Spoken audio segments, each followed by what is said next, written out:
Hi hello అందరికీ నమస్కారం. Welcome to our channel ప్రేమ పరిచయమే ఎపిసోడ్ 5. హాసి రెడీ అయ్యావా అని బామ్మ బయట నుంచి కేకలు వేస్తుంది. వస్తున్నా వస్తున్నా రఘు, కంగారు పడకు, డ్రెస్ వేసుకుంటా అంటే నువ్వేగా హాఫ్ శారీ కట్టుకోమన్నావు అని ఓని సర్దుకుంటూ బయటకు వచ్చింది.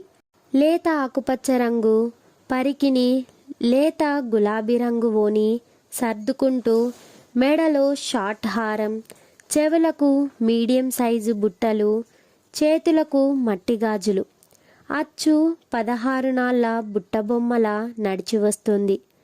తెల్లని మేని ఛాయలో ఉంటుందేమో ఆ బట్టల్లో. దేవకన్యలా మెరిసిపోతోంది హాసిని. నుదుటిన పింక్ కలర్ బొట్టు పెట్టుకొని దాని కింద కుంకుమ పెట్టుకుంది. బుట్టబొమ్మల బయటకు వస్తున్న ఆమెను అలాగే చూస్తుండిపోయారు అంతా.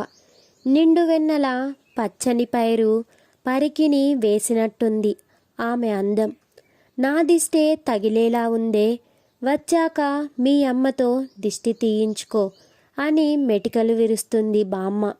నువ్వుండవే ముసలి, దిష్టి దోసకాయ అంటావు, నాకు నీ దిష్టి తగలడమేంటి? You are my angel. Angels దిష్టి పెట్టరు, దీవిస్తారు. ఇంతకీ ఏది నీ కోడలు? ఇప్పటి వరకు నోట్లో కాకి దూరినట్టు ఓ కావు కావు అంటూ కేకలు వేసింది. అంటూ ఉండగానే రాధ అక్కడికి వచ్చి హాసినిని ఒకటి మెట్టింది. ఏడుపు ముఖం పెట్టేసింది అప్పుడే మన హాసిని. తరువాత వయ్యారానికి పోదువుగాని పద, గుడికి లేట్ అవుతుంది అని ముగ్గురు బయలుదేరారు. నడిచే అంత దూరంలోనే ఉన్న శివాలయానికి చేరుకుంటారు. నాన్న ఏరి గుడి దగ్గర ఉండాలి కదా అని చుట్టూ చూస్తుంది. ఈలోపు పంతులు గారితో మాట్లాడడం అయ్యి వీళ్ళ దగ్గరకే వస్తూ కనిపిస్తాడు కృష్ణప్రసాద్. హాయ్ నాన్న అంటూ ఎదురు వెళ్ళి వాళ్ళ నాన్నను తీసుకొని వెళ్తుంది.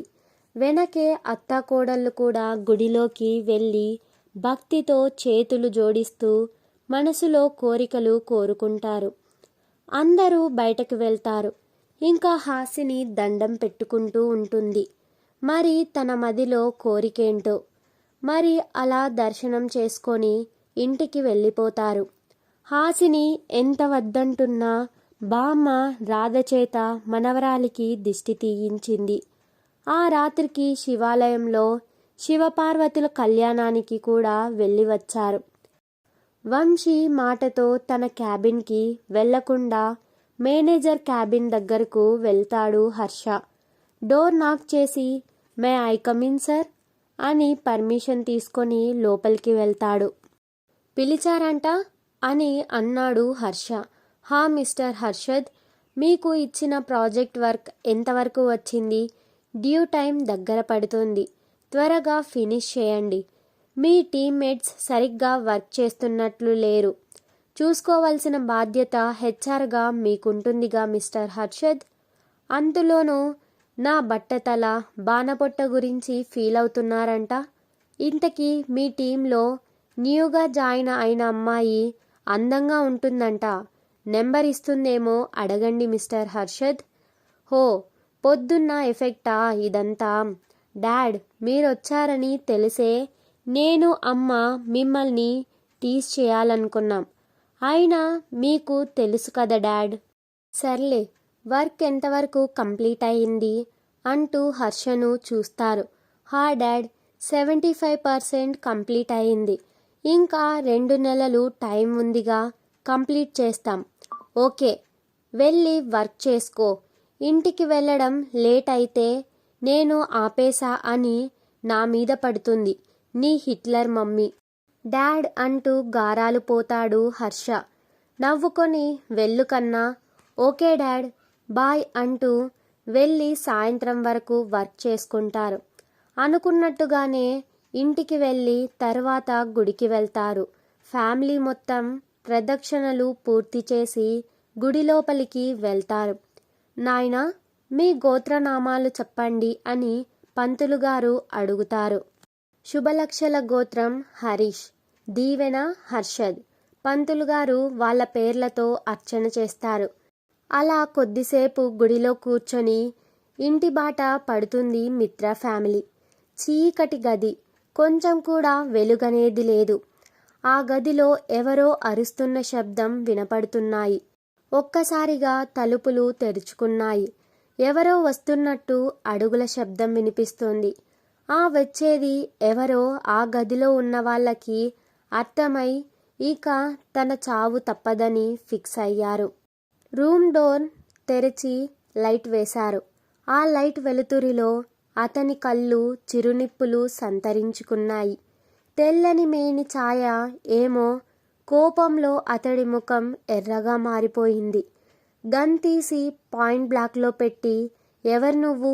నా మీదే మర్డర్ ప్లాన్ చేస్తావా? ఎవరు పంపారు నిన్ను? నాతో పెట్టుకుంటే ఏమవుతుందో తెలుసా? ఈ హర్షద్ నారాయణతో పెట్టుకుంటే చావుకి ఇన్విటేషన్ ఇచ్చినట్టే అని ట్రిగర్ నొక్కి షూట్ చేయబోతాడు. ఇంతలో హర్షద్ గన్ ట్రిగర్ నొక్కే ముందు రూమ్లోకి మరో శబ్దం వచ్చింది. హర్షద్, ఆగు! ఆ శబ్దం వినగానే అతని చేతులు కదలకుండా నిలిచిపోయాయి. అది ఎవరో కాదు, హాసిని. అతను మెల్లగా వెనక్కి తిరిగి చూశాడు. హాసిని భయంతో అతన్ని చూస్తూ వెనక నుంచి పరిగెత్తుకుంటూ వచ్చింది. ఆమె కళ్ళు చెమ్మగిల్లిపోయాయి. హర్షద్, ఇది నువ్వు చేసేది కాదు. నన్ను ప్రేమించే వ్యక్తి ఇది చెయ్యడు. హర్షద్ గుండెలోతుల్లో ఏదో తాకినట్టు అనిపించింది. ఆమె మాటలు అతని కోపాన్ని కరిగించాయి. చేతిలోని గన్నుని కిందికి వదిలాడు. హాసిని, నువ్వేంటిక్కడ? నీకు ఇంత ప్రమాదం ఉందని తెలియదా? హర్షద్, నీ కోపం నీ నిజమైన మనసుని కప్పేస్తోంది. నువ్వు నాకెప్పుడు ప్రేమని మాత్రమే నేర్పించావు, కోపాన్ని కాదు. నీ మనసుని నువ్వు మర్చిపోవద్దు.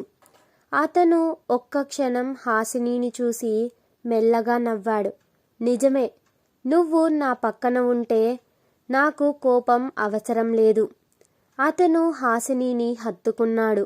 ఆమె కూడా అతని హృదయాన్ని తడిమింది. గదిలో ఉన్న మిగతా వారు ఒక్కసారిగా షాక్ అయ్యారు. కానీ వాళ్ళ ప్రేమ ముందు ఆ గందరగోళం ఒక మూలన పడిపోయింది. అక్కడి నుండి ఇద్దరూ కలిసి బయటకు వచ్చారు. ఆ రాత్రి చంద్రుడు పూర్తిగా ప్రకాశిస్తున్నాడు. ఒక కొత్త ప్రయాణం, కొత్త జీవితానికి ఆరంభం జరిగింది. ప్రేమ ఎప్పుడూ కోపాన్ని తగ్గిస్తుంది. హర్షద్కి హాసిని అనే వెలుతురు దొరికింది. ఈ జన్మకి హాసినినే తన జీవితం. ఇద్దరూ కలిసి ఎంతో ప్రేమగా వాళ్ళ తల్లిదండ్రులకు వాళ్ళ ప్రేమ గురించి చెప్పి, వాళ్ళ ప్రేమ కథ నుండి పెళ్ళికి ఈ కథ శుభం కార్డు వేయగలిగింది. శివుని దివ్యకాంతి మీ జీవితంలో వెలుగుతో పాటు ఆనందంతో నింపాలని మనసారా కోరుకుంటూ ప్రతి ఒక్కరికి మహా శివరాత్రి శుభాకాంక్షలు. Subscribe to our channel. Thanks for watching.